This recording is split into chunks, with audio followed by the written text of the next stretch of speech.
Metropolitan Museum of Art sees record-breaking attendance in 2025. Wow, what an astounding comeback! Despite a challenging climate marked by reduced federal arts funding and significant layoffs sweeping through other cultural institutions in the United States, the Metropolitan Museum of Art has reported a remarkable uptick in visitor numbers. Over the fiscal year ending June 30, 2025, more than 5.7 million people visited the museum's two primary sites, the Met Fifth Avenue and the Cloisters. While this figure doesn't quite hit the 7 million mark recorded in 2019, it does represent a 5% increase over last year's 5.5 million visitors, indicating a steady recovery and robust public interest. But here's where it gets controversial. The museum broke its own recent attendance record for a single day. On May 31st, following the public reopening of the Michael C. Rockefeller Wing, the institution welcomed 33,700 guests, the highest one-day turnout since 2017. This eye-catching event, combined with ongoing exhibitions like the critically acclaimed Sargent in Paris, drawing in over 427,000 visitors, and Superfine, Tailoring Black Style, attracting more than 291,000 people, underscores the museum's renewed momentum. The renewed patronage is particularly noteworthy given the lingering impacts of the COVID-19 pandemic. March 2020 saw the museum become the first New York City institution to close its doors indefinitely, a necessary step to curb the virus spread.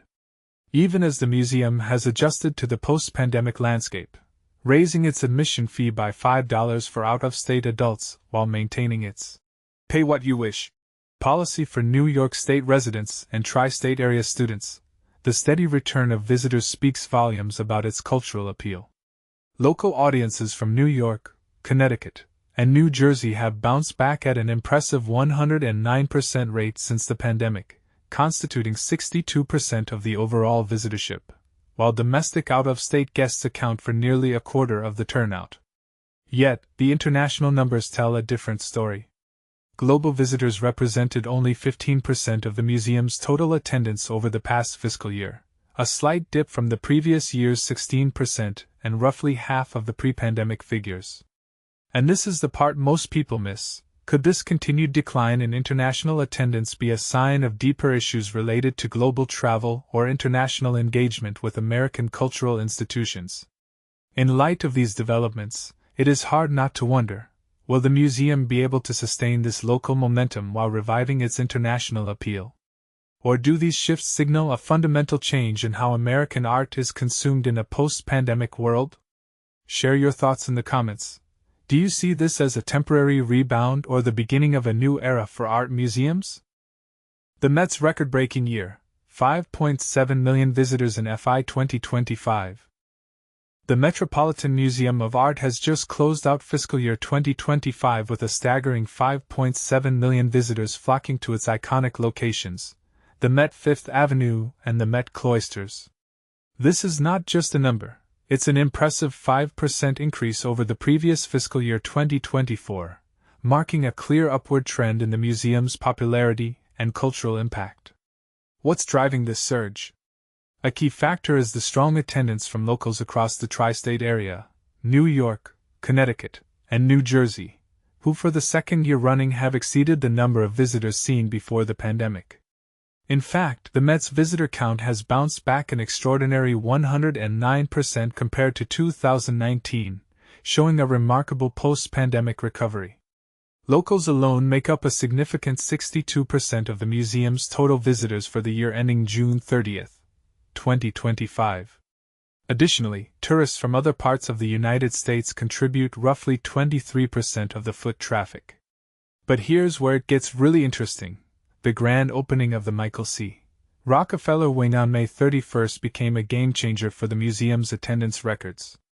The redesigned wing, which showcases an extraordinary collection from Africa, the ancient Americas, and Oceania, attracted a record-breaking 33,700 guests in a single day, the highest since 2017. This $70 million renovation was years in the making and includes rare pieces like Aztec art donated by the late, adventurous fashion icon Mary McFadden, who traveled extensively and brought a unique cultural perspective to the collection. Max Hollein, the Met's director and CEO, expressed excitement about the growing audience base, especially within New York City and nearby areas. He highlighted the museum's multifaceted engagement strategies, from thought-provoking exhibitions and innovative educational programs to extensive digital content that invite visitors to connect with over 5,000 years of global art. His remarks reinforce how the Met is not just a static collection, but a vibrant cultural hub for all. Another fascinating statistic: 40% of visitors reported they specifically planned their trip to see a particular exhibit. For example, the blockbuster summer exhibition, Sargent in Paris, has already attracted over 427,000 art lovers exploring John Singer Sargent's formative years in 19th-century Paris. For those who haven't yet, the exhibition remains open until August 3rd at the Fifth Avenue location. Fashion aficionados have also been energized by the Costume Institute's Superfine, Tailoring Black Style, which has drawn more than 291,000 visitors. Known widely in connection to the star-studded Met Gala, this exhibition will continue welcoming guests until October 26th. Besides these, other standout shows include Caspar David Friedrich, The Soul of Nature, with 300,000 visitors, and Siena, The Rise of Painting, 1300 to 1350, which attracted nearly 298,000 guests. Notably, two exhibitions, The Harlem Renaissance and Transatlantic Modernism, and Sleeping Beauties, Reawakening Fashion, drew impressive crowds of 464,000 and 401,000 respectively in their final months. And for those who dread long queues, the Met offers more streamlined ways to enter the galleries. About 40% of visitors took advantage of these options, beyond just online ticket purchases or scanning membership cards. Especially useful is the new online ticket reservation system for New York State residents, allowing them to book pay-what-you-wish tickets directly from the museum's website. Looking beyond physical visits, the Met is aggressively expanding its digital footprint.